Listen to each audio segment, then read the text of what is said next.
Nào, đậu vào.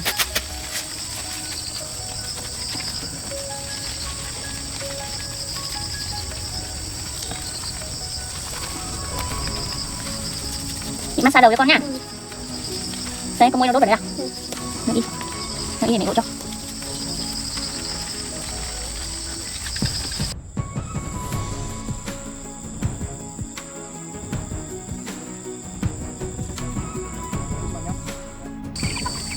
Gà bắt đẹp thế đấy. Con này con gà có to không? Anh mua bao nhiêu con đây? Tôi mua 20 con vậy. Gà to đều đẹp quá. Con có biết chân gà không? Con có làm chân gà. Đâu, con đi. Vào gì? Tối ăn rồi mau vào lên vào. Gà ơi, bà chuồng đi tối rồi. Tối rồi con đâu mày cho đây trong có tắt tắt nha. Nào vào chuồng đi. Đấy, nó đã quá. Đây con cầm đây rồi con bỏ. Nó mổ vào tay thôi đấy, mổ đây này. Thì để ở đấy thôi, cho nó tự mổ ăn nhá. Đây con chỉ nghĩ mới chế cho nó bắt ăn được.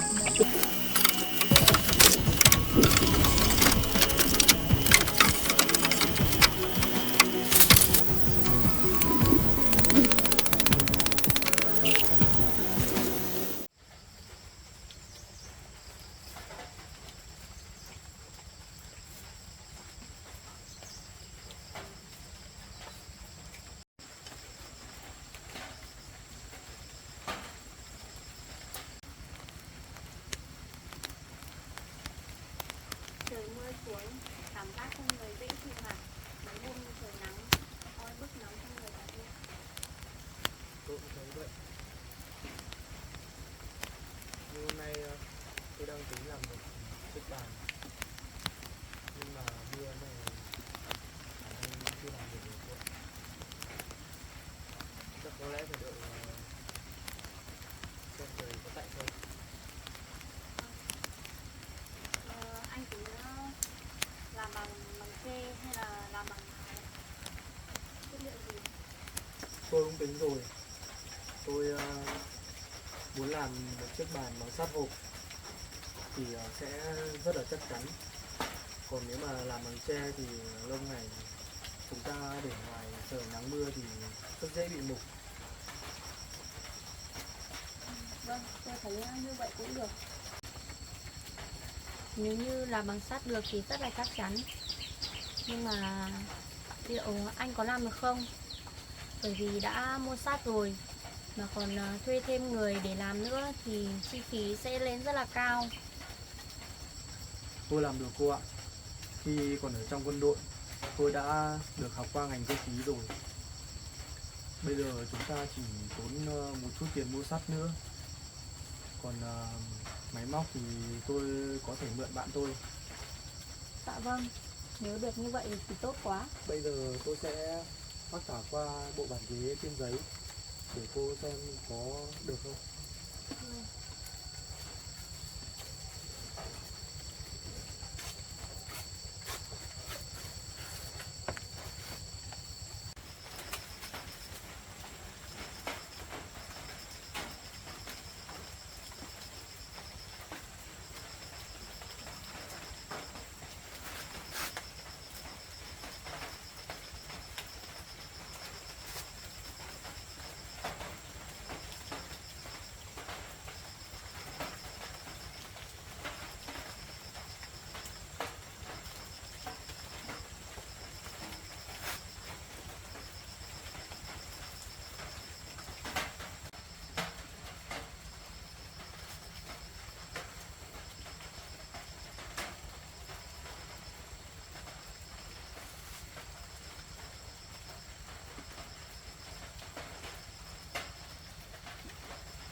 Chúng ta làm hai cái ghế ngắn, lại một cái ghế dài hay là làm toàn bộ ghế ngắn hả anh? Tôi đang tính là sẽ làm 2 chiếc ghế ngắn và một chiếc ghế dài. Tôi vừa tính qua hết tất cả thì chắc là cũng chỉ hết tầm khoảng 3 cây sắt thôi.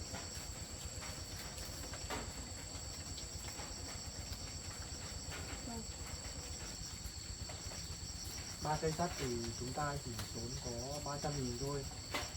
Chúng ta sẽ được một bộ bàn ghế rất chắc chắn. Phơi mưa, phơi nắng thì không sợ bị mục.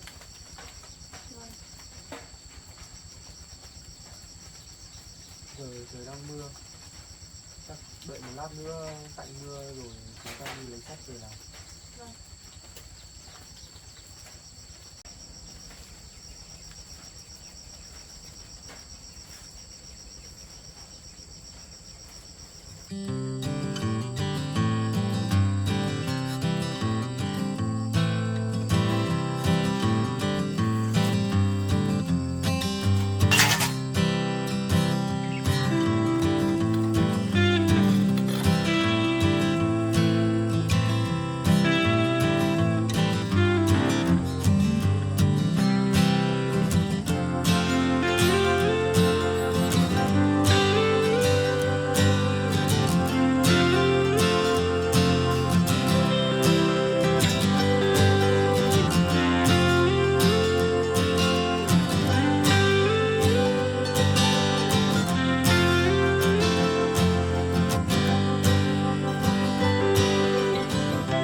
được đống này rồi.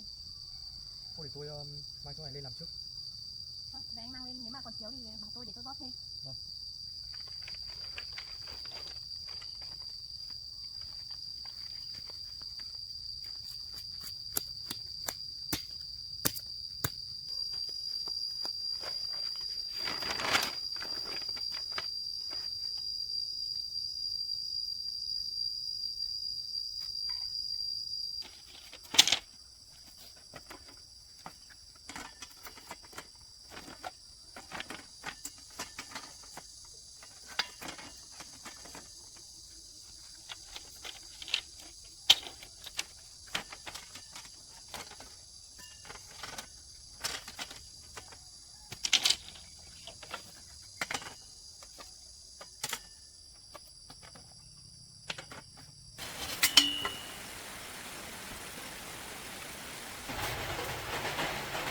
Thời tiết thì đã bất thường, thì nó mà đã mưa rồi.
Cuối cùng thì cũng xong bộ bàn ghế rồi.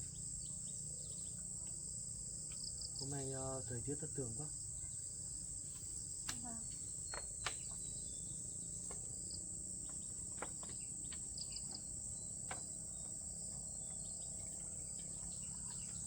Có bộ bàn ghế này từ giờ chúng ta ngồi ăn cơm với lại nói chuyện sẽ thoải mái và tiện lợi hơn rất nhiều. Vâng.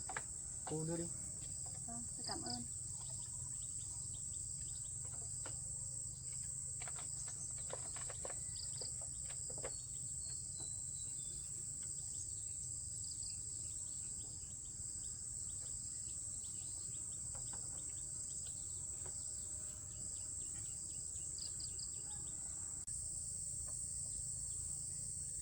Cũng may mà anh biết làm cơ khí nên là chúng ta vừa tiết kiệm được chi phí mà còn làm được một chiếc bàn vừa chắc chắn và còn bền như này. Cũng may là trước đây tôi được tham gia quân đội nên tôi học được cách làm. Vâng.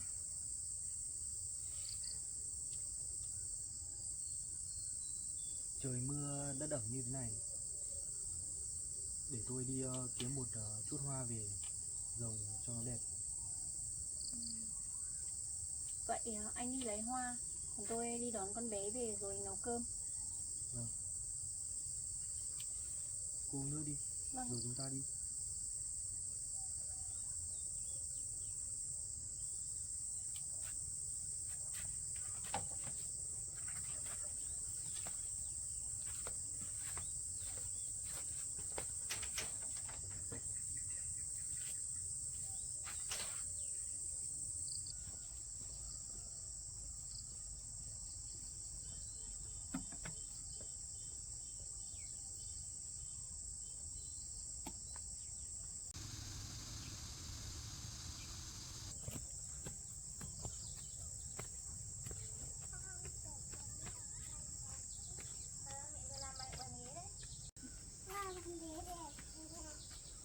Mẹ vừa mới làm hôm nay đấy. Nào, mẹ cắt một tách cho.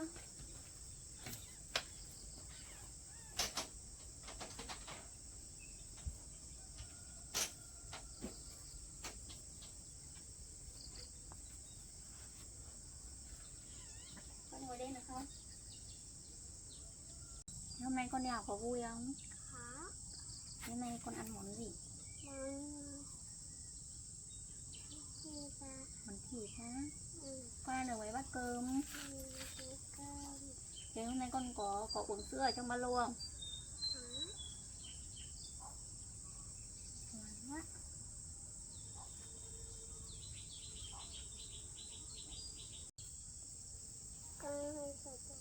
Ừ? Ừ? Con thấy bộ ảnh kia của mẹ có đẹp không? Có ai làm cho mẹ đấy? Mẹ với lại chú Hải làm. Con có thích không? Có. Chú Hải đi đâu mà? Chú Hải đi lấy cây hoa về cấy. Đâu? Chú đi lấy ở... Mẹ cũng không biết chú đi lấy ở đâu nữa. Một lát nữa chú về nhá. Thế con có thích cấy hoa không? Có. Thế tí nữa con giúp chú trồng nhá. Ừ. Thế con có biết trồng hoa không nhỉ? Có. Con giỏi thế. Cười xem mẹ xem xinh. Ừ. Cười mẹ xem xinh không?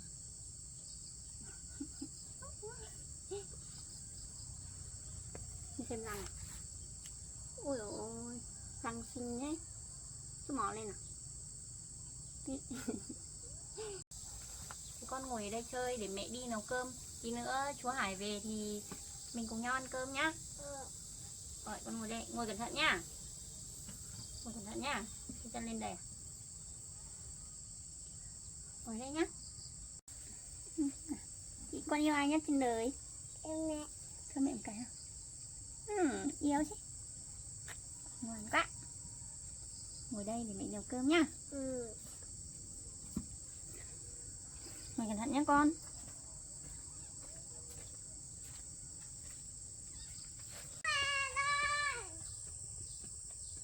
Con vừa đi học về à?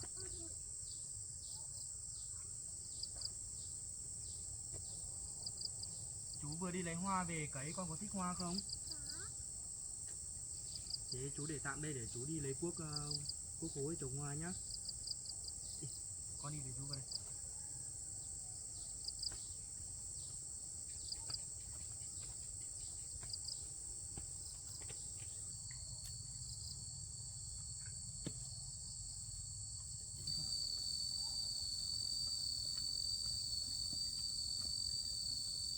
Con đứng ở đây xem chú trồng hoa nhá.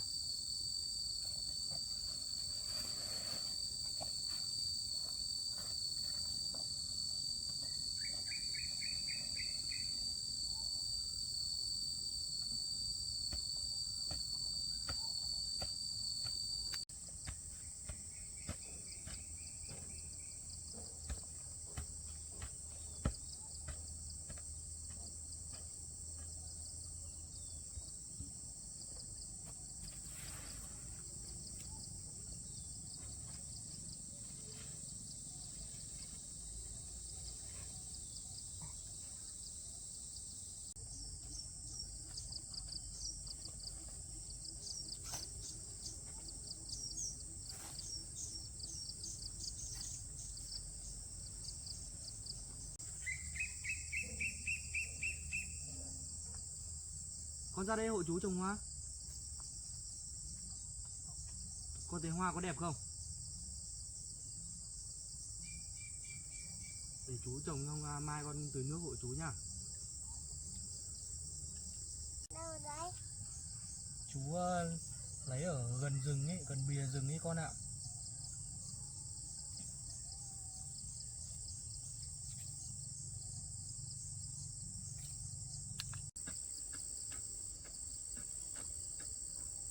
Con ơi đừng nghịch đất, không có bẩn cái tay đấy. Để chú dẫn con lên nhà rửa tay nhá. Con bỏ cái cây đi.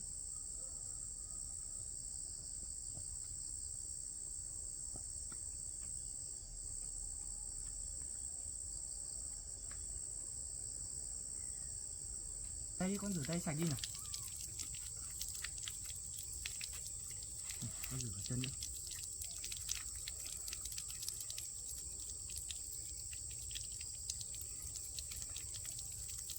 Nào chân kia.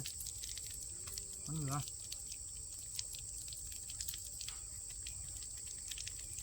Rửa đi vào nhà cho nó mát.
cái này. Hai chú cháu đói chưa? Cơm sắp xong rồi đây. Con đói chưa? Con đói gì à? Con đợi mẹ một chút nhá.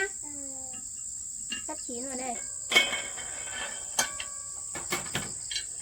Cô nấu sắp xong chưa? Sắp xong rồi anh ạ. Chắc Anh con ngồi đợi bé tôi nó một chút. đói rồi đấy. Vâng. Sắp xong rồi, bây Cô giờ để tôi tôi sẽ ra. phụ một tay.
Con nhé.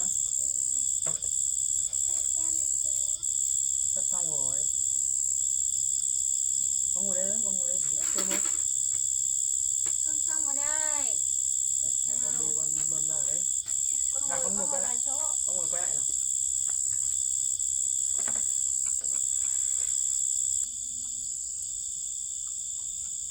Ăn cơm rồi, để chú lấy cơm cho con nhá.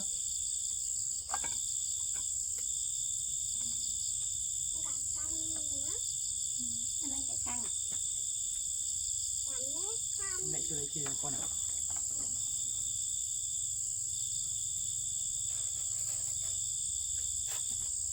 Đây, chào con ơi. Con ăn thịt nhá, để nấu cho con nhá. Lấy canh nữa.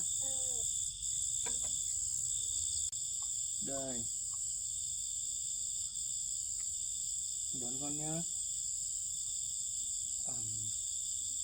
Con cả cơm nữa.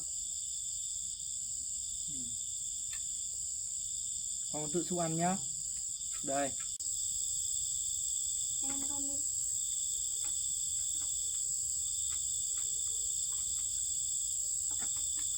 Con ăn giỏi đi. Cơm có ngon không? Cơm mẹ nấu ngon không? Con ăn cơm đi.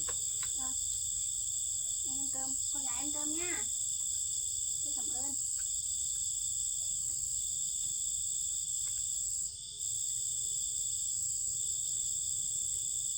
Ngon không con?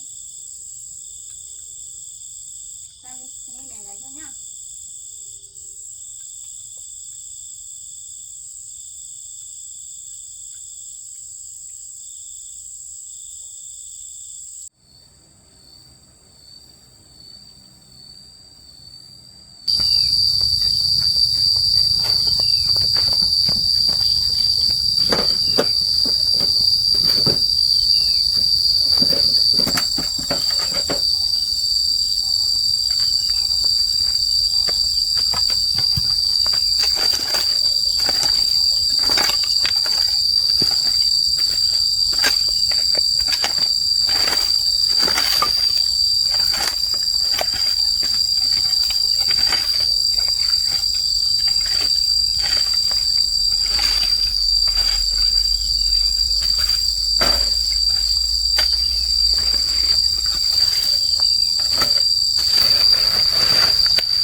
Đây cô đổ xuống đây cho tôi.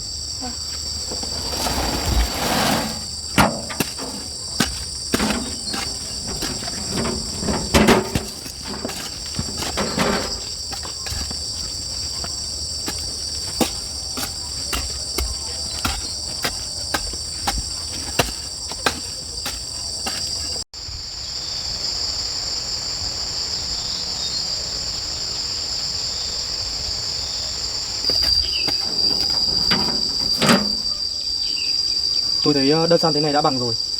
Giờ tôi với cô đi chọn tre về làm mái. Vâng.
Đi.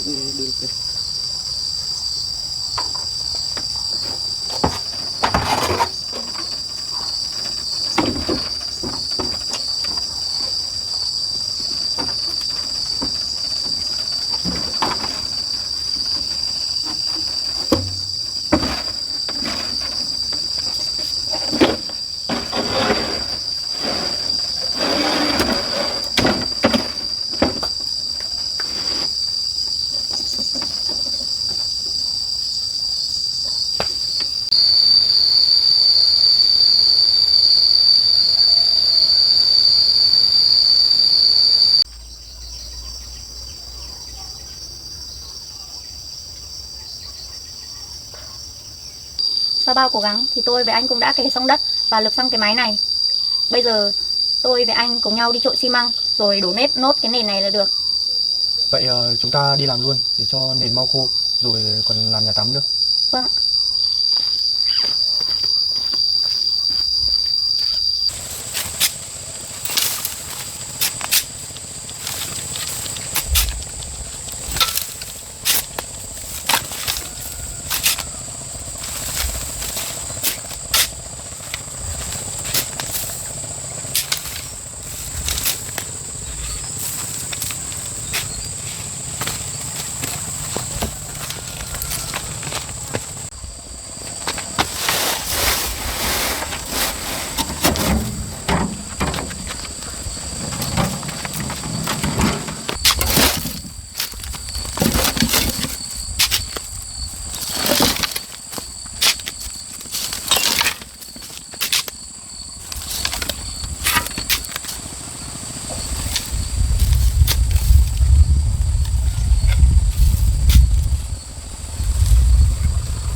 Con đi học về rồi à? Con chào chú. Con chào chú. Con có gì đấy? Cô mua thùng nước để làm gì? Để tôi cầm cho.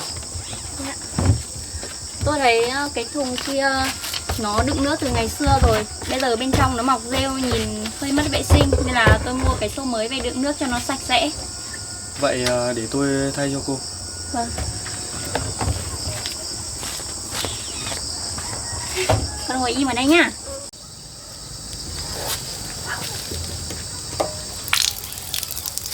Ngồi im đi con.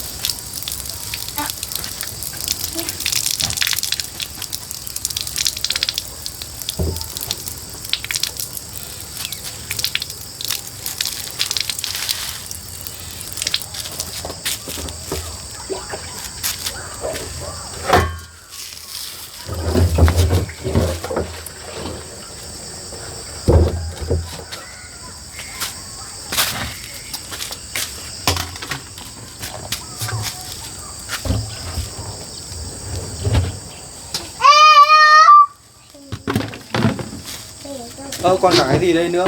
Cô? Đấy là cái ghế gội đầu tôi vừa mua cho con bé. Anh cứ đặt xuống đấy cho tôi.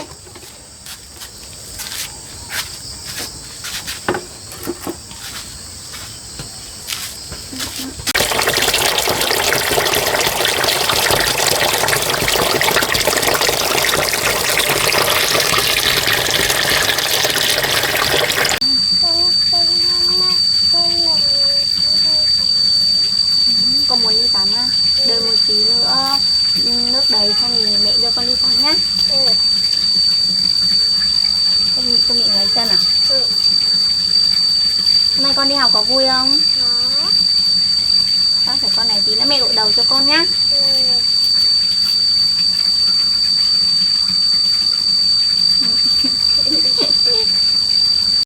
Thì hôm nay con đi học cô giáo dạy con hát bài gì? Bà ơi bà. Thì con hát cho mẹ nghe nào. Bà ơi bà, cháu yêu bà lắm. Tóc bò trắng từ tóc như mây, cháu yêu mẹ. Sao yêu bà, sao năm bàn tay, thì sao vâng lời, sao biết bà vui. Nước đầy đấy, cô đi tắm cho con bé đi. Vâng ạ. Nào, con đeo dép vào để đi tắm thôi. Nào. Nào, đi tắm thôi nào. Chú vẫn nước đầy rồi, đi. Tắm thôi.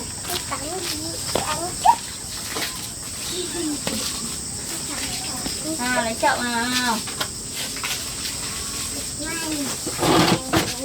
Nào.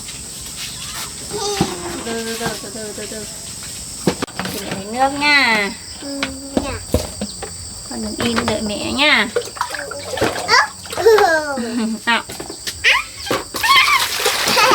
Nào. Mát quá. Nào. Nước rồi. Nào. Ủa ta.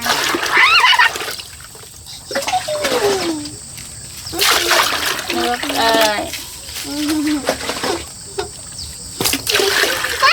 Rồi. Ai chi. Nào. Đi, con này, đi. Vào đây. Nào. Nằm ở đây nha.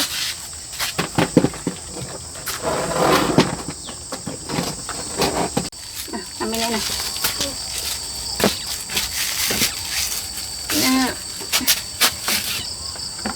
Nằm xuống.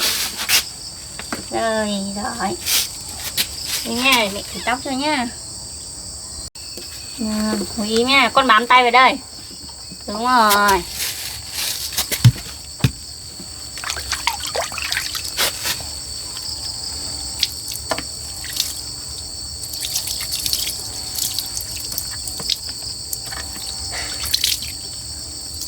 Mát không con? Nào. Đâu, im vào.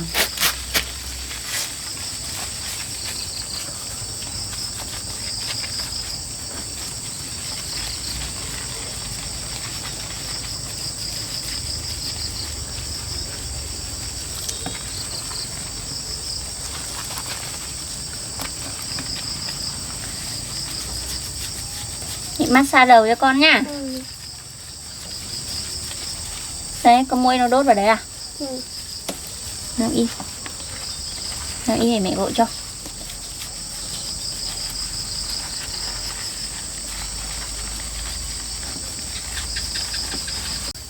Nằm im nhá, để mẹ rội nước nhá.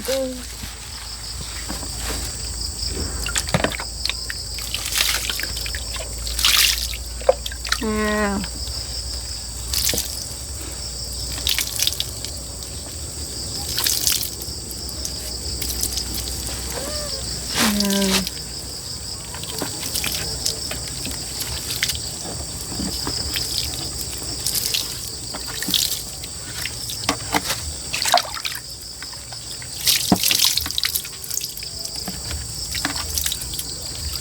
Mát không hả con?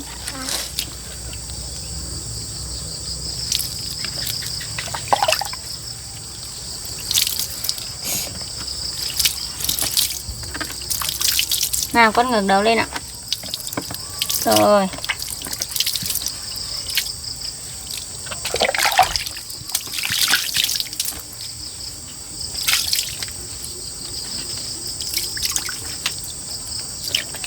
Nào. Rồi. Nào. Mẹ bóp tóc nha.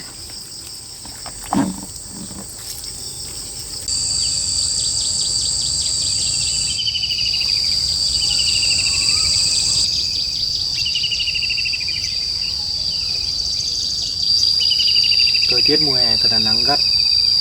Mới sáng sớm ra mà đã nóng như thế này rồi. Vâng. Thời tiết mùa này nắng sớm anh ạ. Sáng nay tôi tính dọn dẹp cỏ ở bên dưới kia, rồi sửa sang lại cái mái nhà ở bên dưới kia để làm một cái chuồng gà. Anh thấy như thế có được không? Không biết căn nhà kia đã bị mục chưa? Tí nữa chúng ta xuống xem nó thế nào. Vâng. Tôi tính bắt luôn mấy con gà nhơ nhỡ để nuôi cho nó lớn nhanh. Và bắt thêm mấy con gà mái về để đẻ trứng. Bé Quỳnh rất thích ăn trứng gà, nên tôi nghĩ là gà nhà mình nuôi đẻ trứng ra ăn sẽ an toàn hơn. Bé Quỳnh thích ăn trứng. Chúng ta mà tự nuôi được gà đẻ trứng thì sẽ rất là sạch và ngon nữa. Vâng. Vậy bây giờ chúng ta đi xuống dọn dẹp cỏ, rồi kiểm tra xem những cây cột ở kia còn chắc chắn không. Rồi chúng ta bắt tay vào làm luôn thôi, không lại muộn anh ạ. Vậy chúng ta đi thôi. Vâng. Để tôi đi lấy đồ. Vâng ạ.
ta nuôi gà thì cần một khoảng rộng rãi thì để thả gà ra cho nó bới đất.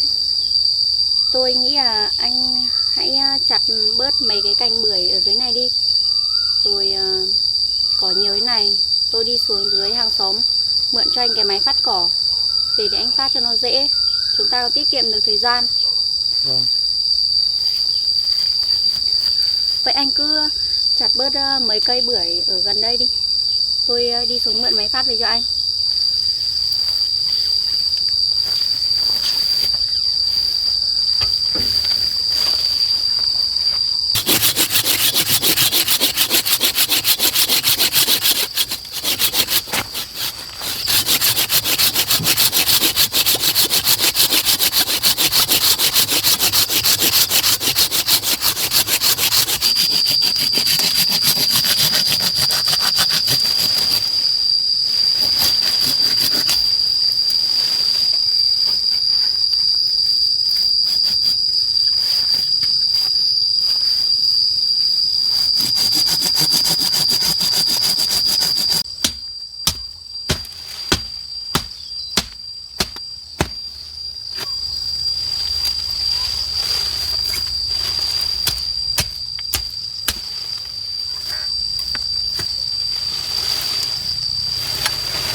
Máy đây ạ.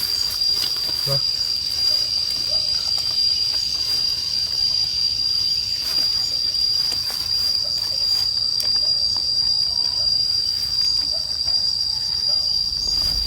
Cô tránh ra thì tôi phát không lại bay vào người.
Tôi vừa kiểm tra xong rồi. Cái khung nhà nó đã bị mục hết rồi. Bây giờ có lẽ chúng ta phải cào xuống để làm một cái chuồng gà mới, chứ không thể tận dụng được nữa. Vâng ạ. Vậy bây giờ chúng ta bắt đầu tháo thôi.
vợ mình.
Xoay để đầu đấy lên luôn. Dạ. Quay lại. Ủa.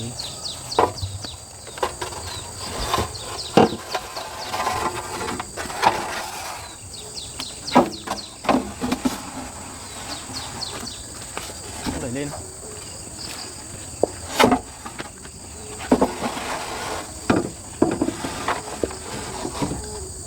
Sát vào cái này.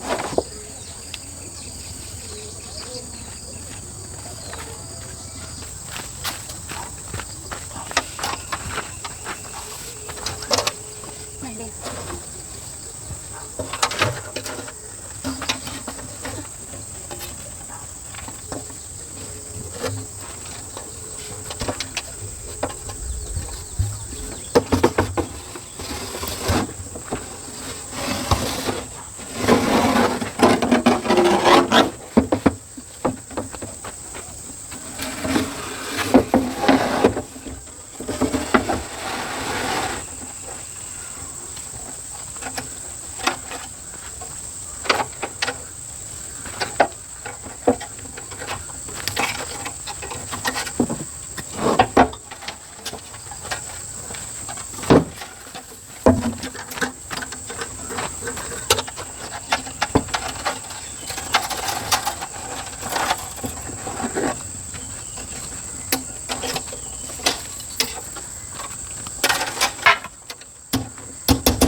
Quay đầu lại.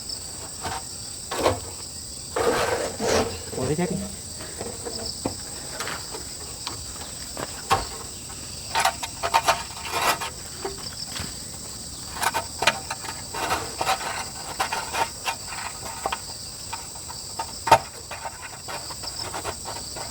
Này, lấy kim cái.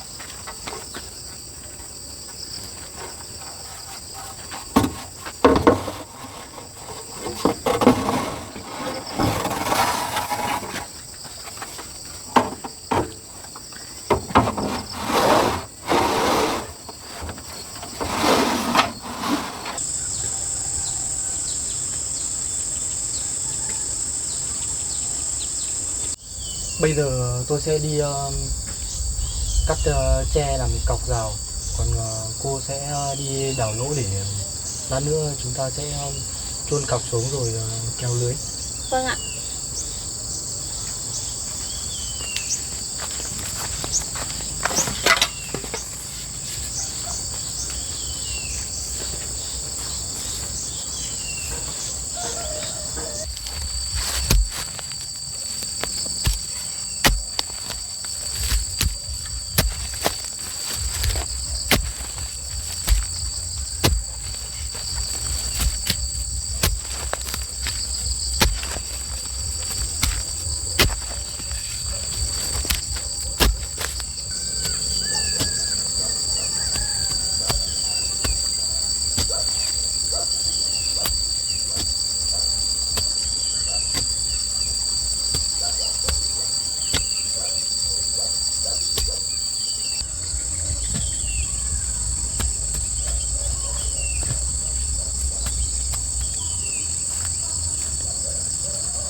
Để tôi giải nó cho. Anh lấy đinh về đóng giữ nó ra.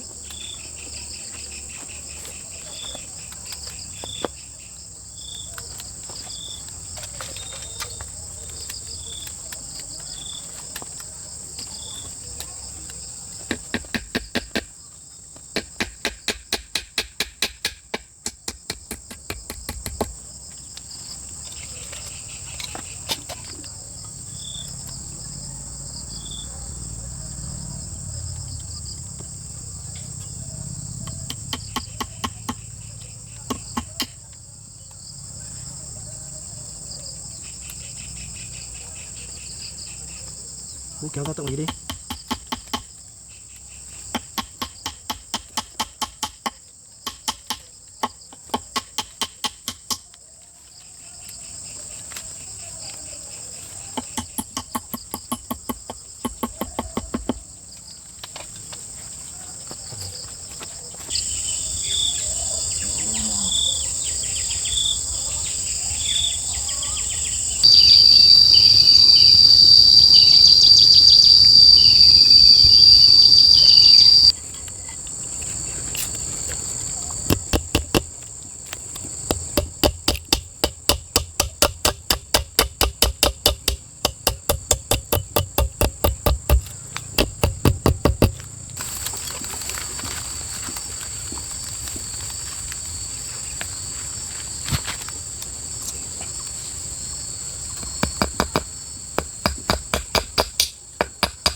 dọn xong cái chuồng gà, cũng đến giờ đi đón con bé. Bây giờ tôi đi đón con bé Quỳnh. Anh lên trên nhà, tôi đưa tiền cho anh, rồi anh đi mua giúp tôi mấy chục con gà nhá. Vâng, vậy cô đi đón bé Quỳnh đi, để tôi mua gà cho. Bây giờ tôi đi làm một cái máng nước, tí nữa bắt gà về thì cho nó uống luôn. Chắc là anh không cần phải làm máng nước cho nó đâu. Tí nữa tôi đi đón con bé thì tiện qua chợ tôi mua luôn cho nó một cái máng đựng cám với lại một cái máng nước là được. Vậy cũng được. Thế cô đi đón con bé đi. Vâng. Anh cứ tìm mua lấy mấy chục con là được rồi. Vâng.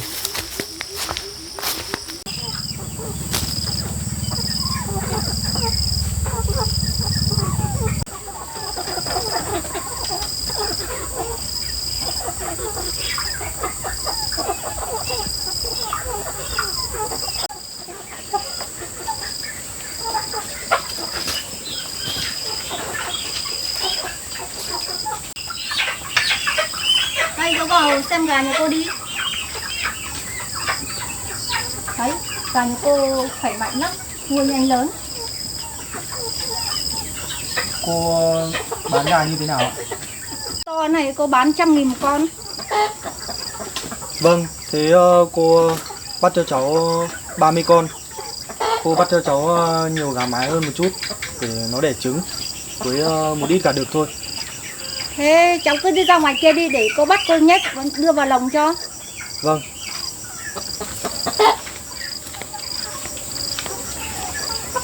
Vâng.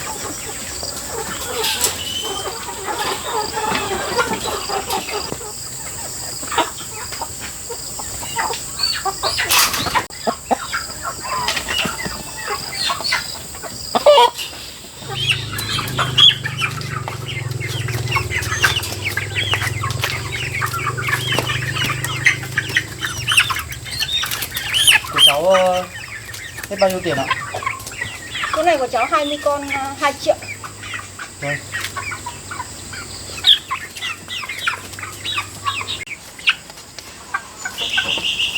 Cháu gửi cô tiền ạ. Cô xin nhá. Lần sau cháu mua lại ghé của cô nhá. Cô cho cháu cái cây này để gánh về này. Vâng, cảm ơn.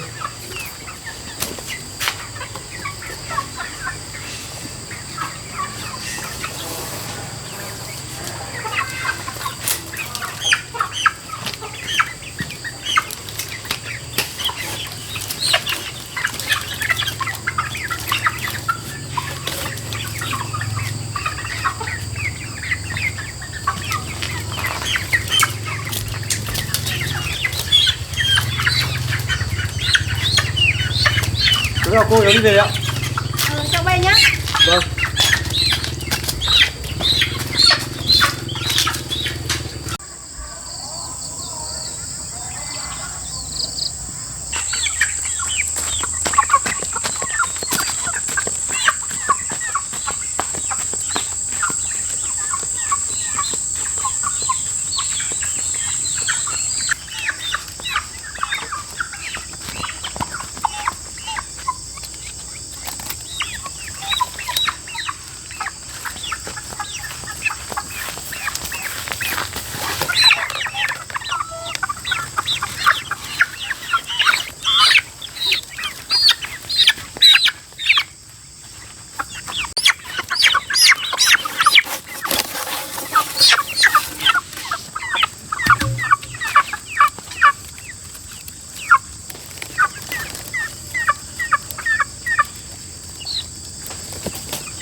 con đi học về rồi đây.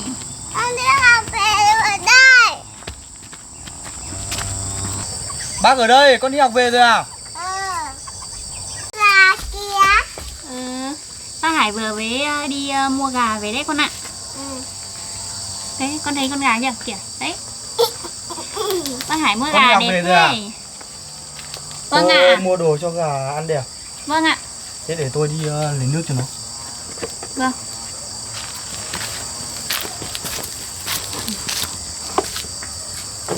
Gà đẹp quá. Kìa, con nhìn thấy chưa? Con nhìn thấy con gà kia chưa? Con gà ăn. Để đấy con chuông kìa. Đúng rồi, con gà nó bới đất để nó ăn giun đấy. Con gà giỏi nha. Nhưng gà phải được chiều nó quất. Thì con có biết chăn gà giúp mẹ không? Có. Ok, thì con đi chăn gà giúp mẹ nhá. Thì con có thích con gà không? Thì con có biết hát bài gì về con gà không? Cô giáo có dạy bài gì về con gà không? Bà. Bài...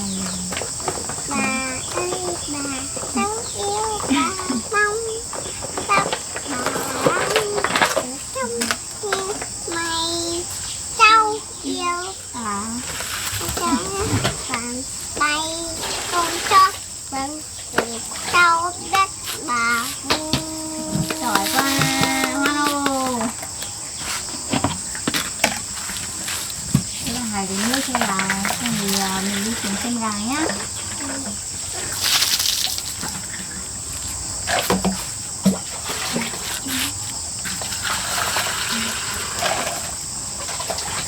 Gà con, nhìn con gà, con nhìn thấy nó kìa. Đó, Đấy, kìa, đấy. nó đang tắm ấy. Nó tắm, nó đang bới đất thì nó ăn giun. Mới đất ấy. Ở kìa cái cây kìa.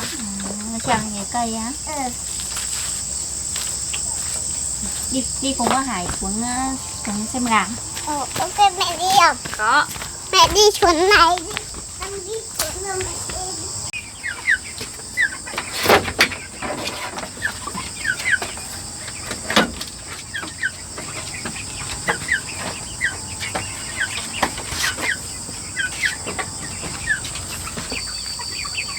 Thôi con mẹ bắt nó đi. Đi lên đây xem. À, gà bác Hải bắt đẹp thế. Con thấy con gà có to không? Anh mua bao nhiêu con đây? Tôi mua 20 con cô ạ. Vâng. Gà to đều đẹp quá anh. Sao mà đẹp được thế vậy? Con có biết chăn gà không? Con có dám chăn gà không?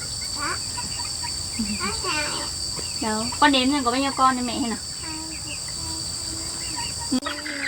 Con đếm này nào. 1, 2. Con gà vừa với... Đúng rồi. Gà bác Hải vừa mua về nên là nó vẫn còn nhát. Nó còn trốn ở trong góc kia kìa. Tí nữa tối nó về trèo lên đây nó ngủ ở trên này. Con gọi nó lên chuồng đi. Lên chuồng. Năng lên trên trung mi này. Đi, vào đi, tối ăn rồi mau vào vào. Ôi, gà ơi vào chuồng đi, tối rồi. Tối rồi con đau mày cho này ở đây trong bắt cóc nha. Nào vào chuồng đi. Đấy nó đã ăn cá này con. Đấy. Đây con mà con cầm ơi con bón. Bón nó mổ vào tay cho đấy, nó mổ ở đây này. Để ở đấy thôi, cho nó tự mổ ăn nhá. Đây con chỉ nghĩ như thế là nó đã ăn được.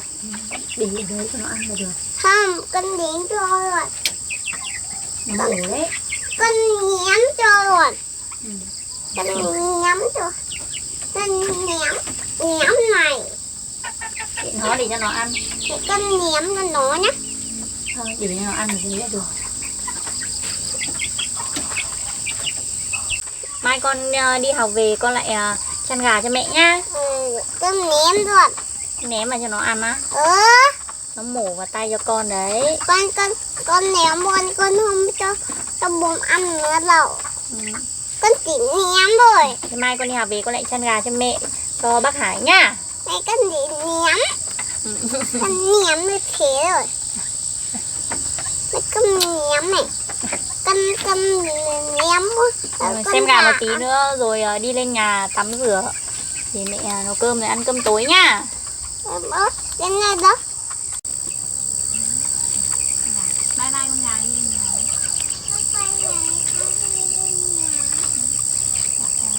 Mình đi lên nhà đây, em bé đi lên nhà mẹ bé nào. Mai Quỳnh lại xuống chăn gà nhá. Ừ. Yêu thế nhỉ?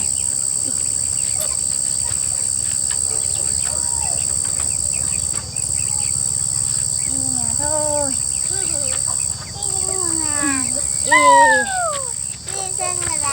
Đi nhà chuẩn bị tắm rửa ăn cơm thôi.